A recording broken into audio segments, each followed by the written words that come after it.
They handed the Deathworld girl a wooden stick. She beat every plasma weapon with it.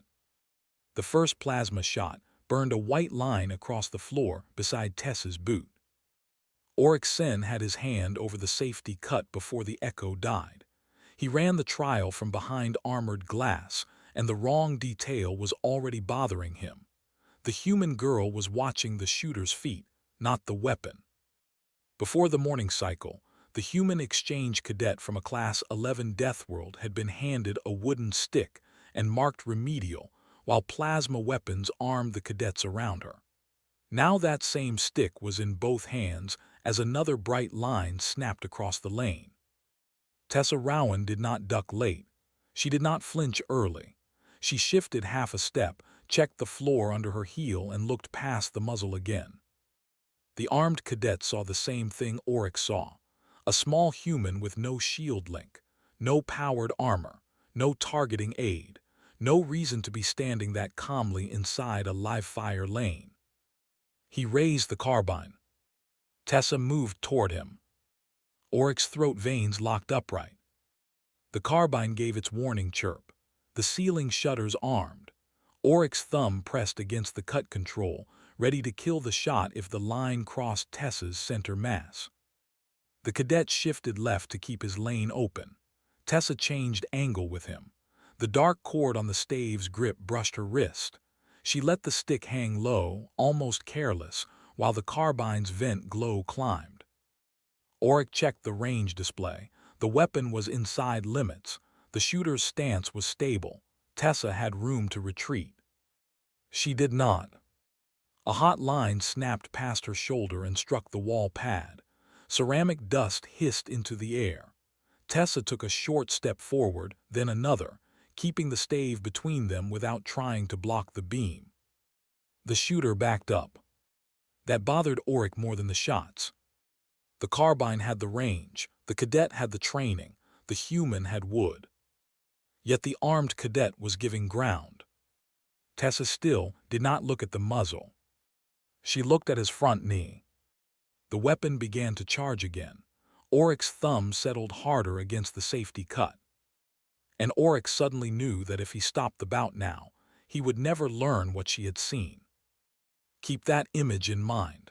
The weapon was not the part Oryx had misread. 23 minutes earlier, his biggest problem had been a clearance form that refused to accept Tessa Rowan's name. Riftmark Arms College liked clean records. Every weapon, shield, suit, and cadet entered the range system with proof behind it. Dull meant safe. Tessa's file would not stay dull. Oryx tapped the screen again. The same red mark sat beside her weapon's history. No RIFTMARK compatible plasma certification. The exchange order and medical clearance were valid. Species, human. Then he read the world rating again. Class 11. Oryx's throat veins stiffened. He told himself the rating meant Earth was harsh. It did not mean the cadet could handle a Riftmark carbine. Behind him, the issue vault doors opened with a soft hydraulic hiss. Master Arms Brannick Tor walked in with a cup of bitter Kell broth.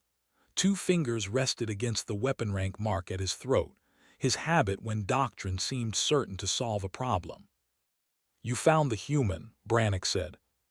"I found a file that should have been stopped at intake." "Same thing." Oryx turned the screen toward him.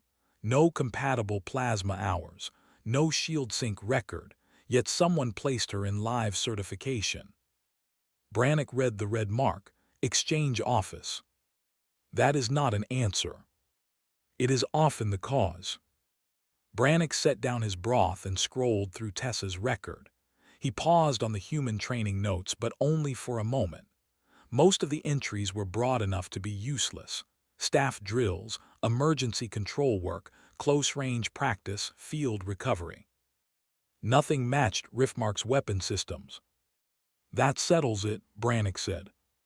"What settles it?" "She is not cleared for advanced issue." Oryx looked through the glass wall. Cadets were already collecting gear. Carbines clicked into shoulder locks. Lance cells lit. Shield bands ran blue checks along armored forearms. You want to remove her from the cycle. Brannick touched his rank mark. No, I want to place her where she belongs. That sentence made Oric's veins twitch again. A side door opened. Tessa Rowan walked into the hall alone. She was shorter than most cadets inside. Her gray exchange uniform carried no armor plates or visible weapon. Oric first took the plain look for inexperience. Then she stopped just inside the room. Her eyes went to the nearest exit. Then the ceiling. Then the floor seams. Then the black strips above the firing doors where the safety shutters dropped. Only after that did she look at the weapons. Oric watched her mark the room in silence. "Nervous," he said. Brannick grunted. "At least she has sense." Tessa started toward them. A heavy cadet stepped backward with a plasma lance across his chest. Before his heel moved, Tessa changed course and passed behind him without breaking stride. Oric noticed. So did Brannick. Neither said anything. Tessa stopped at the counter. "Cadet Rowan, exchange intake." Her voice was flat, almost cheerful. Not brave, not tense, just practical. Oric pulled up her record. "You understand this is a weapons certification cycle?" "Yes." "Live plasma output is used in controlled lanes." "Yes." "Riftmark safety systems reduce lethal contact. They do not make mistakes painless." Tessa glanced through the glass at the range doors. "Good to know." Brannick waited for more. There was none. He tapped the difficulty panel beside the issue rack. A warning line appeared across the top. "Advanced exchange entrants require extraction in 68% of first-cycle exercises," he said. "That is why we do not confuse confidence with control." Tessa read the line. "Understood." No protest. Brannick's fingers moved to his collar again. Oric knew the doctrine, integrated superiority. A fighter was only as dangerous as the combat system they could operate. Better targeting, better shielding, better output, better soldier. Brannick did not dislike humans. He believed he was preventing injury and public failure. That made his next choice worse. He opened the lowest drawer in the issue vault. Inside lay practice tools used for basic control work. Foam batons, training grips, balance rods, and one plain ashwood stave. It had no power cell, no target link, no shield hook, no smart surface. It was just a smooth length of human-grown wood fitted with a dark inventory cord at the grip. Brannick lifted it out. Nearby cadets slowed while fitting their weapon straps. Tessa looked at the stave, not at them. Brannick placed it across the counter. "When you can prove control, we will give you something that requires it." Oric entered the issue code. Remedial equipment. There it was, the assumption stated as policy. Riftmark controlled the arena, weapons, sight lines, safety shutters, and rules. Brannick believed that meant Riftmark also controlled every meaningful way a cadet could prove skill. BS5 control. Oric agreed with it. At least he did then. Tessa picked up the stave with both hands. She rolled it once across her palms, tested the weight, shifted her right hand down the grip. Then she bent, pressed one end to the floor and leaned on it just enough to feel the flex. Brannick frowned. Tessa looked up. "This has reach. I can work with reach." A cadet near the lance rack made a short clicking sound that might have been a laugh. Tessa did not look over. She checked the cord instead. "Do you want this removed?" Brannick blinked. "What?" "The inventory cord." "It stays. It marks the issue class." "All right." She left it tied around the grip. Oric signed the issue record. Oric almost added a note. The tool was harmless by Riftmark standards. The human had accepted it, and Brannick's reasoning matched policy. Still, he watched how Tessa carried the stave. Not like a club, not like a spear. She carried it loosely at her side while she followed them toward the vector halls. The chamber was already running calibration. Heated ceramics sharpened the air. Floor lights marked safe lanes while cadets waited for pair assignments. Brannick handed Auric the match slate. Give her a basic distance problem. Auric read the first available name. The assigned cadet was a plasma carbine specialist with strong range scores and no discipline flags. Clean lane, Auric asked. Clean lane. No clutter. None. Auric looked at Tessa. She had stopped beside the entrance and was rubbing one thumb across the stave's dark cord. Rowan, he called, your first evaluation is controlled contact. You are not required to win. You are required to follow safety commands and show usable judgment. Tessa nodded. What counts as contact? Auric pointed to the scoring zones on the wall. Weapon disable, controlled body tag, forced yield, or stable finishing position. And if I have the position, you stop. That got the first clear reaction from her. A small nod. Good. Brannick heard it too. You sound relieved. I like clear rules, Tessa said. The carbine specialist entered from the far gate. His weapon came alive with an electrical hum.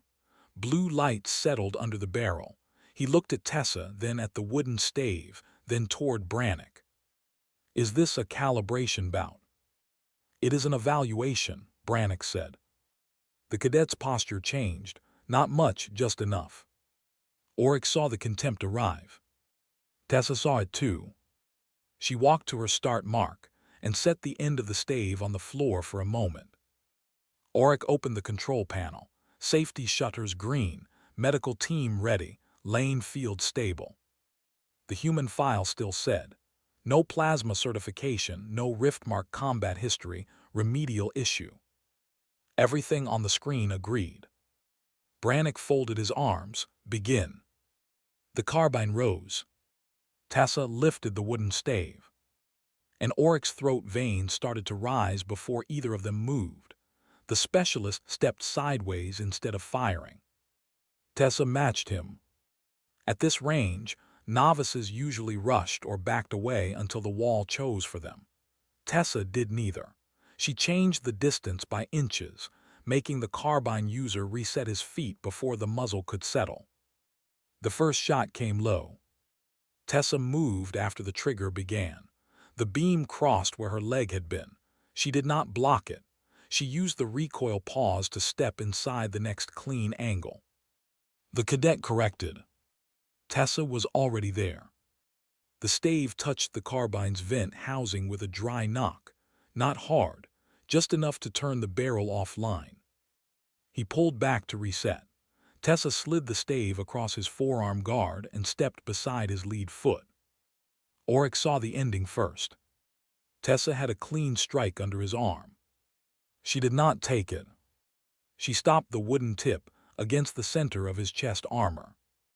Hold, Auric said. The range went quiet.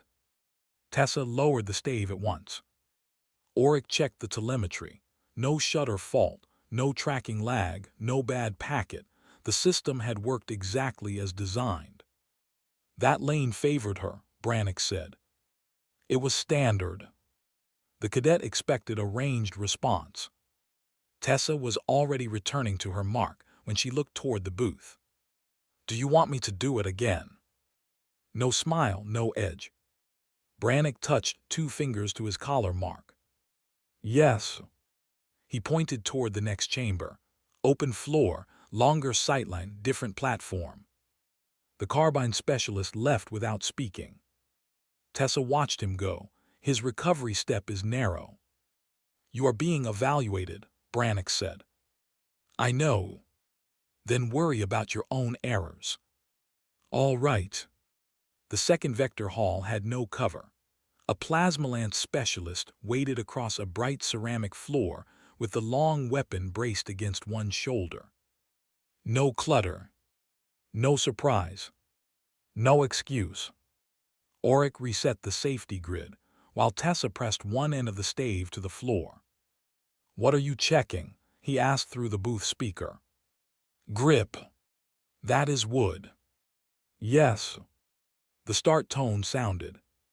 The lance user fired early. Tessa broke right. The next beam forced her left. He began walking her toward the edge, each shot cutting off an easy path. For several breaths, Auric felt relief. Then Tessa planted the stave. Not like a weapon. Like a third leg. She leaned into it for a fraction of a second and changed direction harder than the predictive lattice expected. The lance fired through the path the system had judged most likely. Tessa was already outside it. The specialist turned. She planted again, pivoted and closed. The long weapon needed room. Tessa gave him none. She caught the shaft near the grip and used the stave as a lever against his arms. The firing line rose over her shoulder. Then she stepped across his base. He lost balance. She could have hit him while he fell. Instead, she caught his harness with one hand. When he found his feet, the stave was already across the control side of the lance. "Yield," he said. Auric cut the lane. Brannick walked onto the floor before the heat warning cleared. The predictor did not weight that movement correctly. Tessa looked up at the ceiling lattice. "It predicted me fine when I moved normally."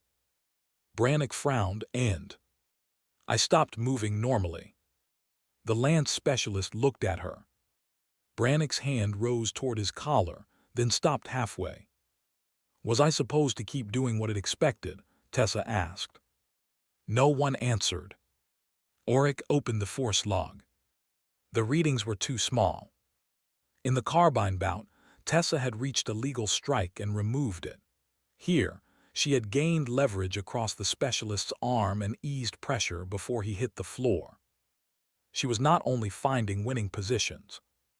She kept throwing away stronger ones. Auric froze the replay before the fall. Her hands had relaxed before the cadet knew he was going down. "Why?" he asked. Tessa turned. "Why what?" "You had the finish." He was already done. "You stopped before the strike." Tessa shrugged. "I already had the point.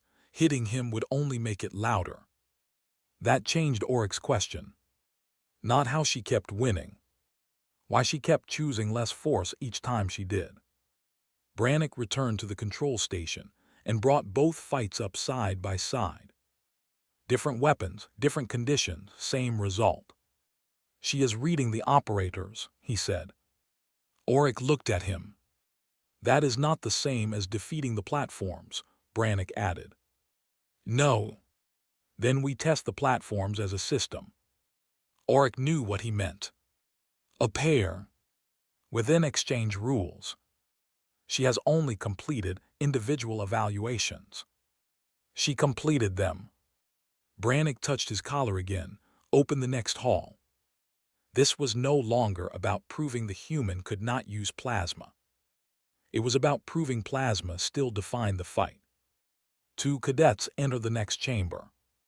One carried a projector meant to shape movement. The other had a faster side weapon meant to punish whatever exit the first left open. Neither laughed at the stave. Tessa noticed. "Better," she said. Brannick heard her. "What is better?" "They're watching me." The start tone hit. The projector fired first. Tessa moved where the second cadet expected. A side shot cut her off. The first weapon swept back. The pair began shrinking the floor around her. For the first time that morning, Tessa gave ground without taking it back. Brannick leaned toward the glass. There. The pair worked well. One shot shaped the lane. The next threatened the exit. The wooden stave could stop neither beam. Tessa kept retreating. Then she looked down. At the floor map. Auric followed her eyes. Protected sectors. No operator could fire through a partner's marked safety corridor without triggering suppression. Tessa stepped between the two colored lanes. The projector user hesitated. The side weapon cadet shifted to clear his partner. Tessa shifted with him. Now the first cadet had no clean shot. The second moved again. Tessa followed. Their discipline made the safe gaps predictable. "She is using the crossfire rules," Oryx said. Brannick did not answer. The projector user widened the formation. Tessa moved before the gap fully opened. The side weapon rose. A warning light flashed. "Friendly sector." The cadet lowered it. Tessa crossed the remaining space. The stave hooked behind the projector's forward grip. She pulled, turned, and stepped past the operator. The weapon pointed at the floor. The second cadet circled. Tessa shortened her grip and placed the stave against his wrist guard. Again, she did not hit. She held the joint where his weapon could not turn without crossing his partner. The first cadet froze. "Hold," Oryx said. Both weapons powered down. The projector user stared at the floor grid. "That should not work." Tessa looked at the marked sectors. "Then your spacing should be different." Brannick entered the chamber. "You did not defeat their firepower." "No. You relied on safety restrictions." "Yes. In an unrestricted fight, those restrictions would not exist." Tessa glanced at the pair. They'd still have each other. Brannick went still. Oryx's throat veins rose so sharply they hurt. By the time Oryx reached his desk, review requests were already appearing. Cadets wanted the footage. Not the outcome report. The footage. One request came from a tactics tutor, asking for the lance sequence without the targeting overlay. Oryx opened it twice. "Without the overlay," he muttered. A voice behind him said, "They want to see her." The carbine specialist stood in the doorway without his weapon. "What do you mean?" "With the overlay on, everyone watches the predicted lane. That is what I did." Oryx waited. "I want to see what she watched." That question reached farther than any result on the range. Not whether Tessa could survive Riftmark's system. Whether Riftmark's own cadets had been trained to look at the wrong thing. Oryx approved the footage.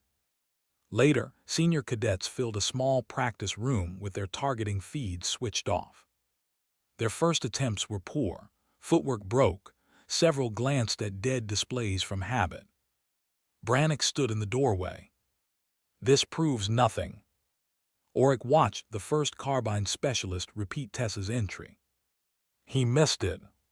Tried again. Missed less. A tactics tutor moved behind him, watched the hips. The cadet stopped staring at the weapon. His next attempt improved. Tessa was not even in the room. That was what bothered Oryx. She had changed the training without being present. Back at his desk, Oryx opened the incident form. ASHWOD practice stave, remedial. He stared at the line. Then he added a note beneath it. Tactical variable. He had not submitted the report when Brannick entered. Remove that wording. Why? It implies the object has combat value. It has affected every engagement. The human affected the engagements. Then the object is part of how she does it. Brannick stepped closer. Do not turn a training aid into doctrine because several cadets failed to manage distance. Oryx rotated the display. New practice requests filled the lower half. Cadets wanted low-tech drills. No overlays. No powered movement aids. No predictive lanes. They were trying to learn what remained when the systems went away. Brannick read the requests. For the first time, his fingers did not reach his collar. Cancel them. On what grounds? They are outside today's plan. They are optional practice. Then close the room. Oryx studied him. The blind spot had not changed. Riftmark controlled the issue vault, so Tessa received wood. It controlled the lanes, so Brannick changed the lanes. It controlled the weapons, so he changed the weapons. Now the cadets were changing themselves. Brannick had no field for that. Auric saved the report. A priority notice appeared before either of them spoke. It came from the Senior Certification Board. One sentence sat beneath the seal. Show U.S. the Humanist next evaluation live. Brannick read it twice. Auric felt his throat veins rise. The problem had just moved above the range. Brannick slapped the live order seal onto Auric's console and said, "Call Serk." Auric looked at him because the choice was not surprising. Serk Vaughn was the cadet Riftmark used when arguments had to stop. He held the highest weapon score in the current cycle and had never lost a formal certification bout. More important, Serk watched footage. He would not laugh at the stave. He would not assume Tessa was slow because she lacked powered gear. Brannick knew all of that. That makes this public, Auric said. It already is. The senior board seal still glowed on the console. Auric sent the summons. Serk arrived before the next lane finished cooling. He was lean for a Nemec, with narrow armor and a habit of keeping his hands open when he listened. His eyes went from Brannick to Auric, then to the match files stacked across the display. Human. Brannick nodded. Wooden stave. Yes. Serk pulled out a chair. Show me everything. That was when Auric felt the shape of the problem change. Earlier opponents had entered to prove Tessa did not belong. Serk entered to learn how she did. He watched the carbine bout without the targeting overlay. He replayed the lance sequence, then stopped the pair fight when Tessa moved into the protected crossfire sector. She does not chase the weapon, Serk said. No. She waits for the operator to protect it. Brannick folded his arms. Serk replayed the lance bout. She also changes her movement after the system commits to a forecast. That is what the lattice shows, Auric said. Serk nodded, good. Brannick frowned. If I know what she wants, Serk said, I can deny it. He stood. No mockery, no fear, just work. Auric disliked how relieved that made him feel. Tessa was sitting outside the chamber with the stave across her knees, eating a dry breakfast bar from a torn wrapper. Brannick stopped in front of her. You will face Serk Vaughn in the crown ring. Tessa chewed. Today. Yes. She looked at the half-finished bar. Can I finish this first? For a moment, no one spoke. Then Serk said, please do. Tessa nodded, thanks. She folded the wrapper into a small square, put it in her pocket, stood, and tested the stave's balance. Serk watched that too. What do you want the range to permit? Auric asked him. All certified platforms. Sequential use. Yes. Standard safety limits. Yes. No hidden conditions. Serk looked at Tessa, no. Tessa adjusted one sleeve, works for me. Auric opened the crown ring authorization. The board accepted at once. The crown ring was Riftmark's cleanest answer to doubt. No clutter, no narrow corridors. A flat combat floor under the full predictive grid, with weapon ports around the perimeter and safety shutters overhead. Above the ring, the senior board appeared behind dark glass. Brannick stood beside Auric in the control booth. Serk entered from the east gate. Tessa entered from the west with the same wooden stave and the same dark cord still tied to the grip. No one had upgraded her equipment. Auric started the certification clock. 11 minutes. The first platform dropped into Serk's hand. A compact plasma carbine. He did not fire. He moved. Serk changed angle until Tessa had to turn her shoulders. Then he fired across the path she would need if she rushed. Tessa did not rush. He shifted again. She waited. The next shot came from a better line. Tessa gave him space. Serk was not trying to win quickly. He was building a map of her choices. Tessa knew it. She stopped trying to close. Instead, she made Serk spin ground to keep the muzzle aligned. He changed grip. Tessa stepped toward the weaker foot. He corrected. She stopped. He fired. She moved after he committed. The beam passed behind her. Tessa entered one step. Serk broke contact before she could touch the weapon. The carbine port flashed. He discarded it. A lance slid from the wall rack. Smart, Brannick said. Serk had denied her the first opening. Then he denied the next. He kept the lance low, refusing the wide corrections Tessa had punished before. When she used the stave as a brace, he did not fire at the predicted exit. He waited for her to land. Then shot. Tessa twisted away. The beam scored the floor beside her. Her retreat was real. Brannick exhaled. Serk advanced. Tessa touched the stave to the floor, changed direction, and made him turn. He did. Cleanly. She moved for the grip. He released one hand before she could trap it, rotated the shaft, and forced her back. For the first time, Oryx saw Tessa's mouth tighten. Not fear. Attention. Serk saw it too. Better, he asked. Tessa shifted her hands on the wood. Much. The lance went back to the rack. A short plasma sidearm came next. Then a shield-linked cutter. Then a longer platform with an assisted shoulder brace. Serk did not stay with any system long enough for Tessa to build one answer. Every change forced her to solve the operator again. And every time she did. With the sidearm, she took the inside line when his elbow rose to clear the shield edge. With the cutter, she let him guard the powered side until his other shoulder became the door. With the braced platform, she forced him to move the support across his own center until his stance narrowed. Each exchange gained her a little ground. Serk took some back. He changed systems. She changed questions. Oryx stopped looking at the weapons. He watched feet, hips, shoulders, hands. Once he did, the crown ring looked different.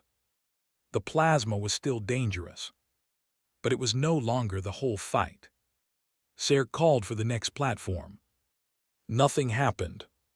He glanced at the wall. Oryx checked the sequence. The certified battery was spent. Every approved platform had been used. None had produced a stable finish. Tessa stood near the center of the ring, breathing harder now, one sleeve dark with sweat at the wrist. The stave was still in her hands. The cord still hung from the grip. A yellow notice appeared on Oryx's console. Audit hold active, final classification locked. Oryx stared at it.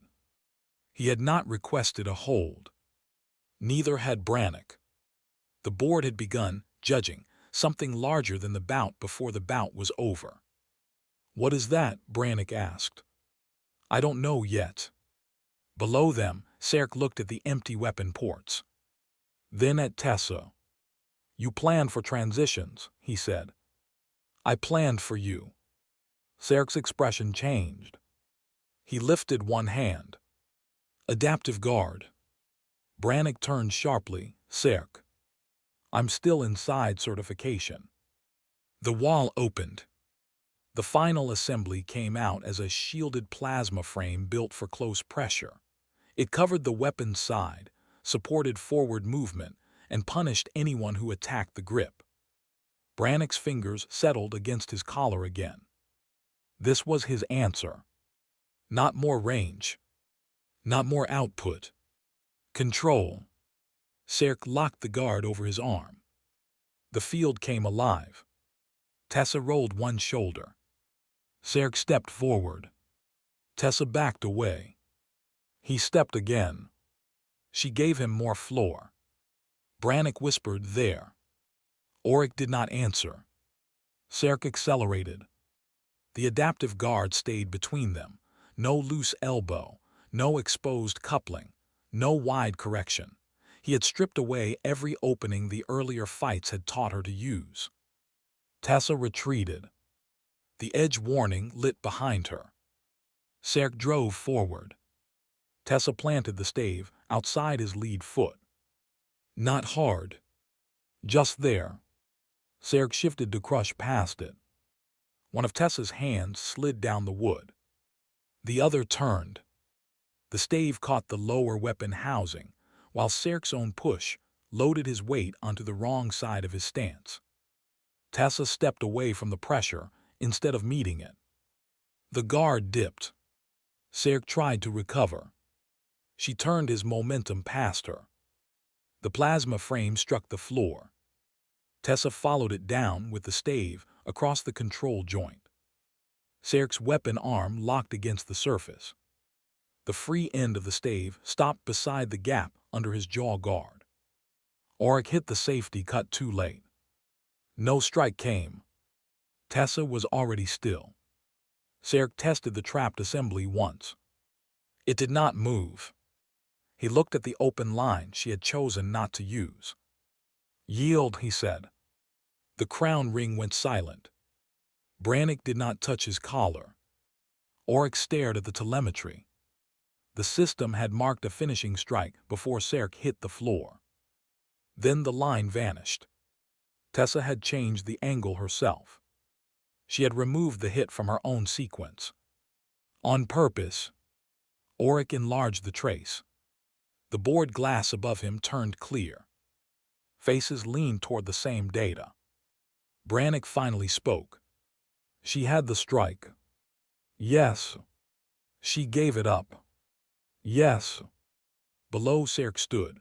Tessa offered him the stave to help him rise. He ignored the wood and took her hand instead. No one laughed. Auric opened the earlier matches. Carbine. Lance. Pair. The same pattern was there.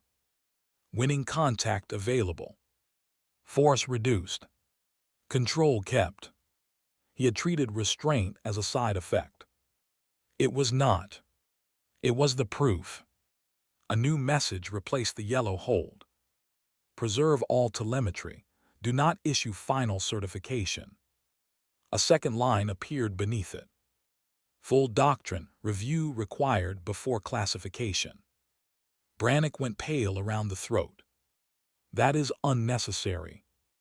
The board members were already leaving their seats. Auric looked down into the ring. Tessa was tightening the same loose sleeve she had adjusted before the bout. Serk stood beside her, staring at the dark cord on the wooden stave. Brannick found his voice. They saw a successful match. Auric looked at the preserved strike trace. No. The board doors opened behind them. They saw what she chose not to do. Chairwoman Etta Rell entered with Serk's telemetry already open on her tablet. She did not look at Tessa through the glass. She looked at Brannick. "Keep the range sealed." Brannick's jaw tightened. "For what?" "For the review you just earned." Two board members pulled the earlier match logs beside the preserved strike trace. Below, Tessa handed the adaptive guard back to a range tech and asked where to put the stave.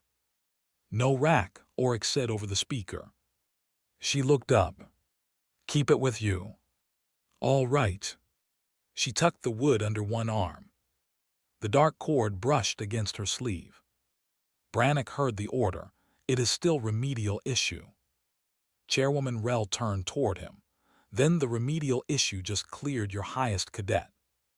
"It cleared one bout." "Against the full battery."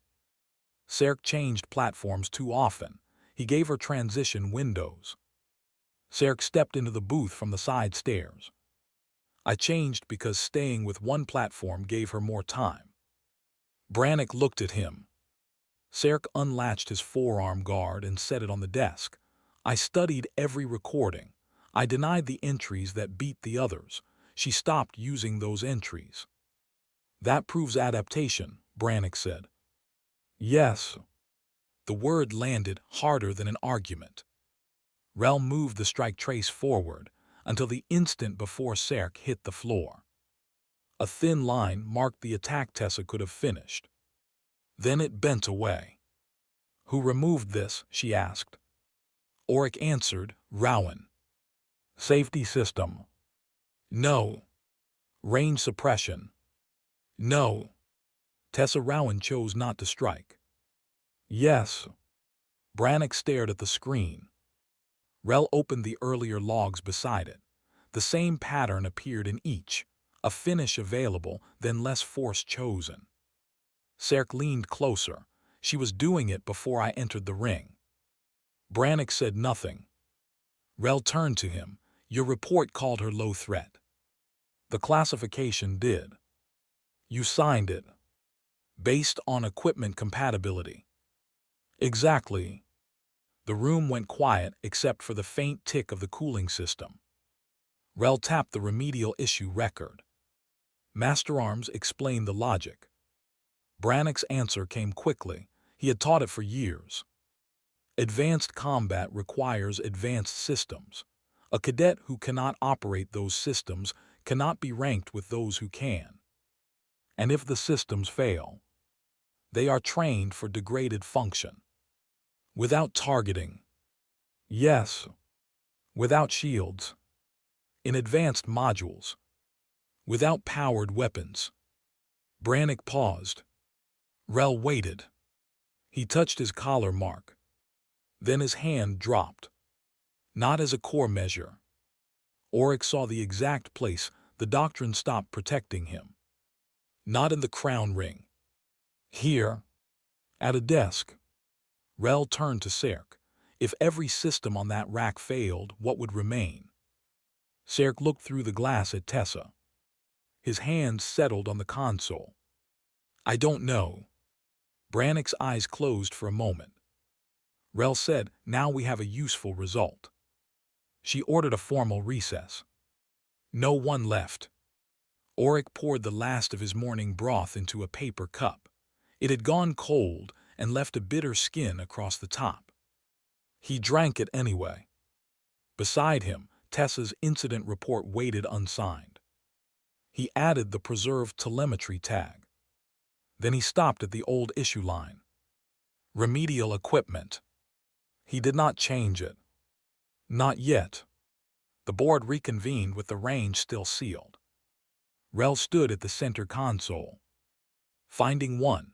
Riftmark's current system measures equipment operation well.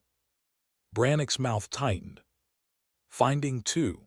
It does not measure combat judgment well enough when equipment access changes. Auric watched Brannick instead of the board. Finding 3, Rel said. The human cadet demonstrated control before, during, and after gaining decisive advantage. 3 short lines appeared on the board display. She did not chase power. She did not chase damage. She stopped when control was enough. No one spoke. That was the climax Auric had expected to come from a weapon. Instead, it came from a list of things Tessa had refused to do. Rel opened the certification order. Tessa Rowan passes the combat judgment requirement. Brannick looked up. She does not receive a standard integrated superiority mark, Rel continued. The mark is being suspended for this case. Tessa, still below, tilted her head as the words came through the speaker. Suspended because I failed. No, Rel said. Suspended because the mark failed. That finally got a reaction from Tessa. She looked at Auric. Does that mean I have to do the whole thing again? Serk laughed once. Brannick almost did. Rel did not. No. Good. The board moved to the course itself. Future certification would include disabled targeting, reduced shield support, and periods without powered weapons. Movement, spacing, recovery, and judgment would be scored before systems returned. The plasma stayed. Its presence just stopped counting as proof of the fighter. Brannick stood over the revised language. Rel gave him the stylus. You built this course, you will rewrite it. He stared at her. You want my resignation? No. That surprised him. You were wrong, Rel said. That makes you useful if you can remain in the room long enough to correct it. Brannick looked down at the stylus.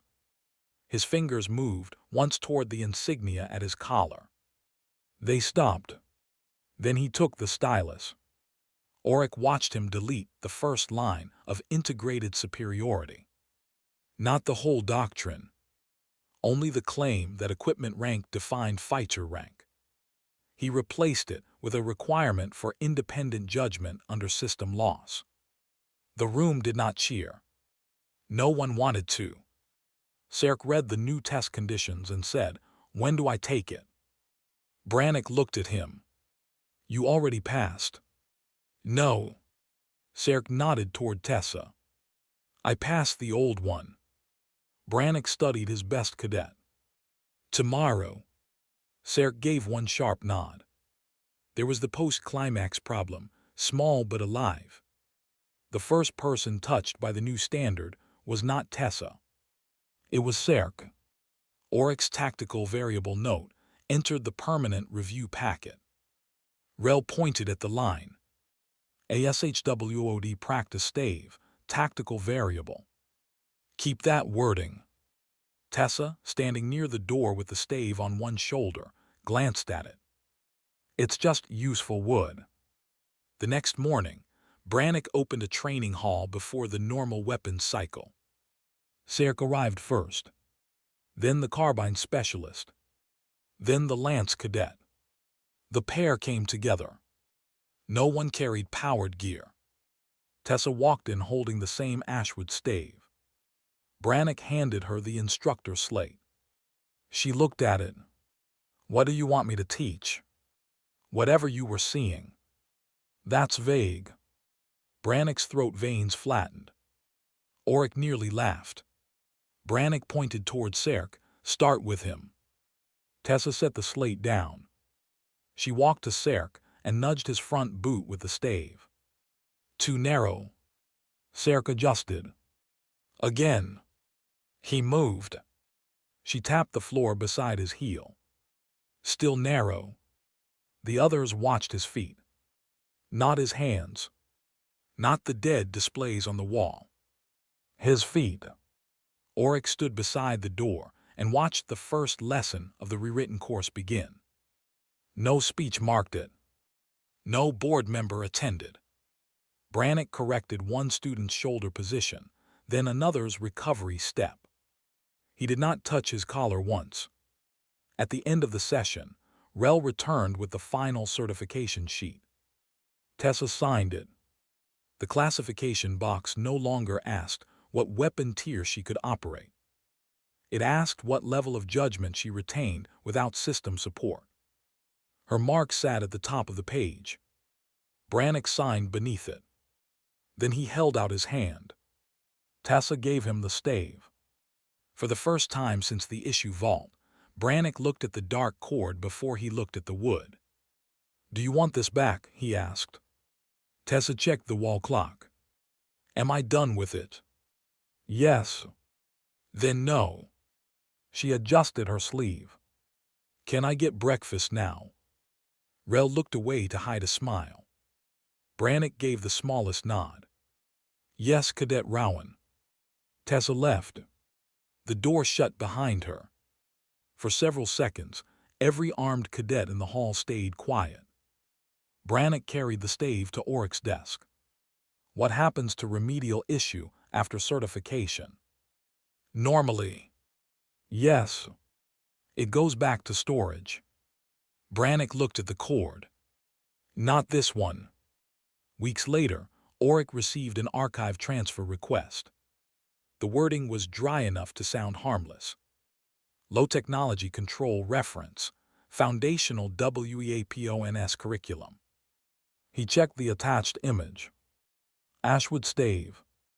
Original issue cord retained. No decoration authorized. Auric approved the transfer. He could have removed the old remedial tag from the file. He left that too. The first line showed what Riftmark had thought. The second showed what it had been forced to measure instead. That was enough. The new core spread quietly. Serk passed the revised test without a powered weapon in his hands. Brannick signed the result.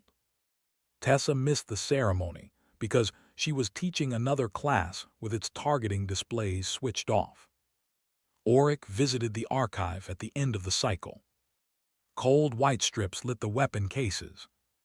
Advanced rifles sat behind clear panels with polished mounts and formal service records. Between them hung one plain piece of ashwood. The dark inventory cord was still tied around the grip. Its old remedial tag sat beneath the new designation. A cadet stopped in front of the case. He read both labels. Before entering the next training hall, he checked the floor seams, the exit, and the dark targeting screens. Then he went in. Auric remained beside the case for a moment. Beyond the glass, the stave cast a thin shadow across the archive wall. The cord hung loose beneath the grip. Cold light ran along the bare wood. Under cold archive light hung the Deathworld girl's wooden stick that beat every plasma weapon.